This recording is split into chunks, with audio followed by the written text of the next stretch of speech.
One small mistake at the airport in 2025 could cost you a ton of money.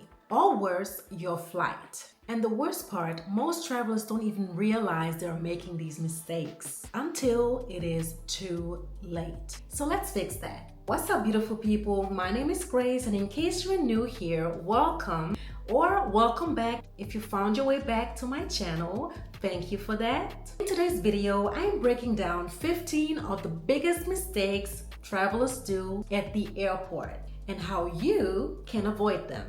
So let's get into the video.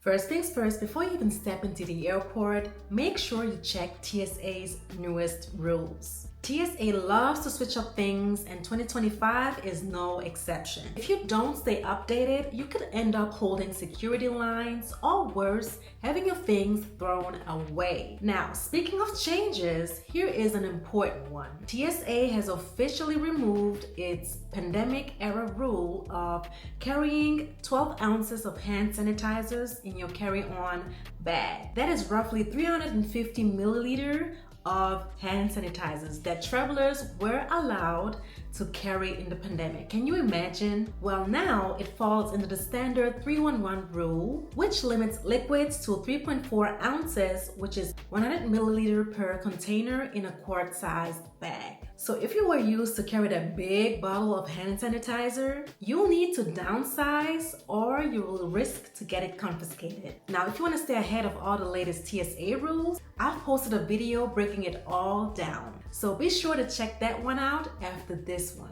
Now, next one on the list is a classic one, and one that I do fight with my friends and family about every time it's time to go to the airport, and that is arriving too late at the airport. I don't know what it is that people like to move left, move right, but just not straight to the airport.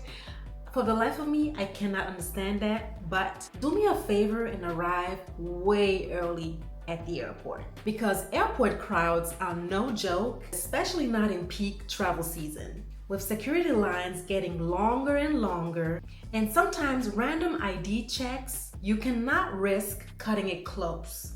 So for me, domestic flights, I arrive at least 2 hours early, and for international flights, I like to arrive 3 hours ahead of time. And for peak travel seasons, just add 30 to 60 minutes because lines can get crazy. And for me, I don't like to sprint through the airport like Usain Bolt. So it's better to wait at your gate than doing that sprint like you're trying to lose weight. Now, moving forward, and something that is very, very important as well, which a lot of people do make mistakes in, is not checking for airline fees. Airlines are charging more and more for everything in 2025, and if you don't pay attention, you can get hit with unexpected fees. If you want to pick your seat, that might cost extra. Are you bringing along carry-on bags? Some airlines are charging for those too. Do you want Wi-Fi and snacks during your flight? Not all airlines offer them for free anymore. So with that said, read the fine print before booking and check baggage fees ahead of time. This next one I was guilty of doing in the beginning of my travels, and that was exchanging my money at the airport. And if you are still using these currency exchanging airport booths, please do me a favor and stop that. They scam you with high fees and terrible rates. Better options are withdrawing cash at an ATM once you land, because your bank, believe it or not, gives you better rates when doing so. Or if possible, use a travel credit card with no foreign transaction fees. Airport exchange booths should be your last choice. Next mistake is very crucial for you to be able to enter a foreign country or just your destination, and that is forgetting to check passport or visa requirements. If you have 1 or 2 connections in different countries, you need to check those rules and requirements of visa and passports as well. The worst thing that could happen to you if you have to fly back home because immigration is not allowing you to pass And that is very, very sad. And I've heard people having to fly back home. They weren't allowed to move forward. You have so many countries that require your passport to be valid at least 6 months after your travel dates. And some visas takes weeks to process, so please don't take that lightly and don't assume you can get one at last minute, because people have a lot of assumptions, but this one you should really throw away. You will not get a visa in 5 minutes, okay? So check your passport and visa requirements way ahead of your travel dates so you can avoid surprises. Next up on the list is not signing up for flight alerts. Flights are getting delayed or canceled more often. And if you're not signed up for alerts, you might miss important updates. So here are the 3 best apps to stay up to date for your flights in 2025. The best ones is still the airline app. So you cannot get wrong because the airlines update you instantly. Next ones is FlightAware or TripIt for tracking delays, or good old Google Flights for real-time alerts. So turn on notifications so you'll never miss a change. So this next mistake is something that I've made quite often in the beginning of my travels, but that was because I didn't even know something like that existed. But that is not bringing along portable chargers. That might give away my age because I started traveling way before all this high-tech things started. But airport outlets are always taken.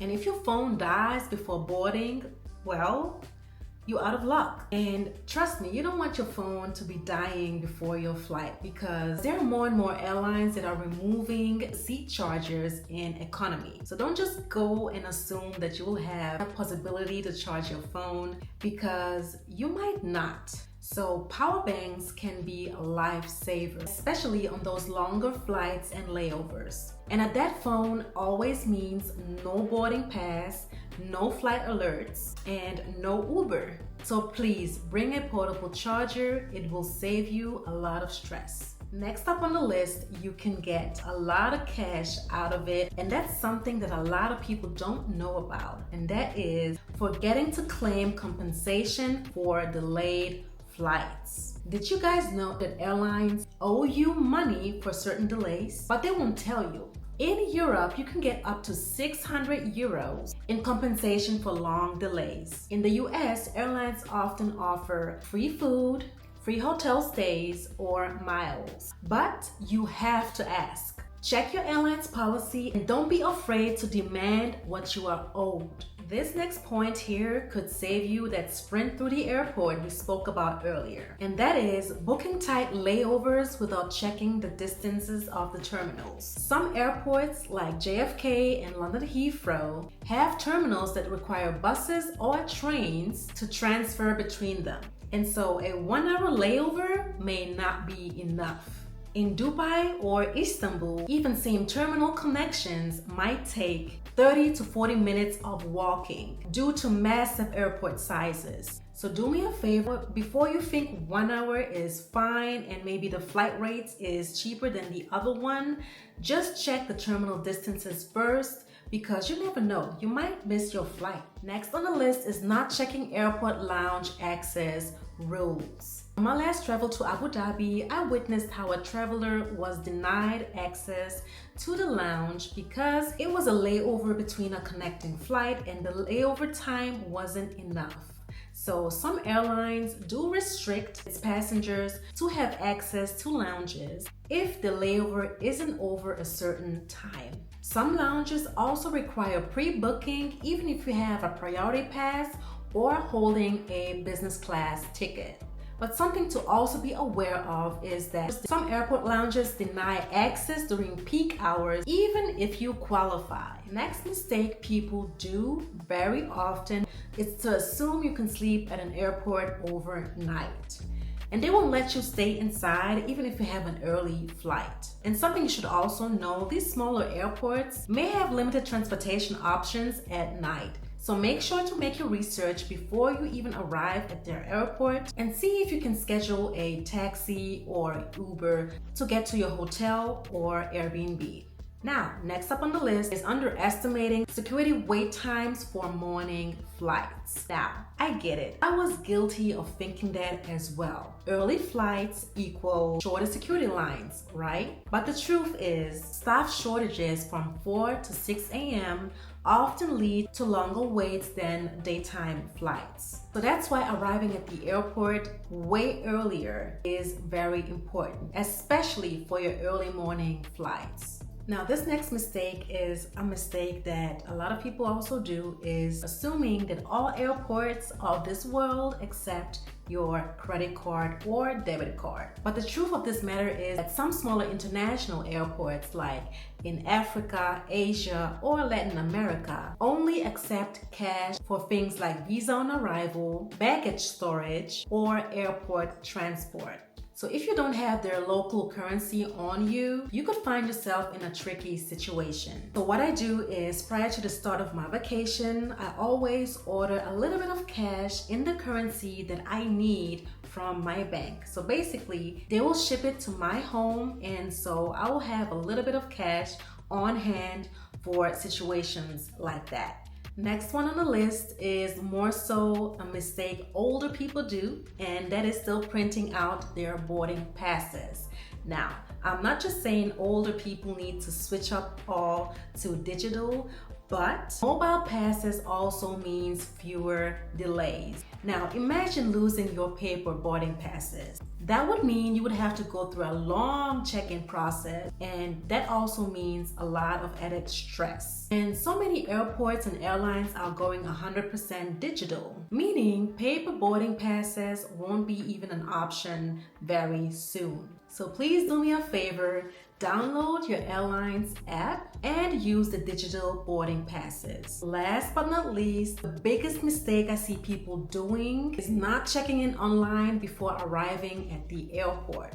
While it might not seem like a big deal skipping this step, it can lead to longer wait times, missed flights, and even unexpected fees. And something a lot of people don't know is, so if you do pre-check-in online, the airline wouldn't dare to overbook your seat because they know you checked in online prior to your flight, and so you're going to be there. And also, some airlines let you pick your seat when you do online check-in, but if you wait until the airport, you might be stuck with whatever is left. Or worse, forced to be paid for a better seat because, well, he was left with whatever was left. The most important thing on checking online for me is that it speeds up security and boarding process. Because if you do have your boarding passes on your phone already, if you're only traveling with a carry-on bag, you can head straight to security instead of the check-in counter. This is a huge time saver. If you do check-in online, like I mentioned before, you get real-time flight updates about delays, gate changes, or even aircraft swaps. So do me a favor, don't do this one big mistake of not checking in online, because do you want to have the worst seat? No, right? So please, do me a favor and do check in online. And that's it. These are my 15 airport mistakes to avoid in 2025. Now let me know in the comments and let's keep this conversation going. What is the worst travel mistake you've ever made? Now, if you found value in this video, don't forget to like, subscribe, and turn on the notification bell so you'll never miss my travel tips. And until next time, bye!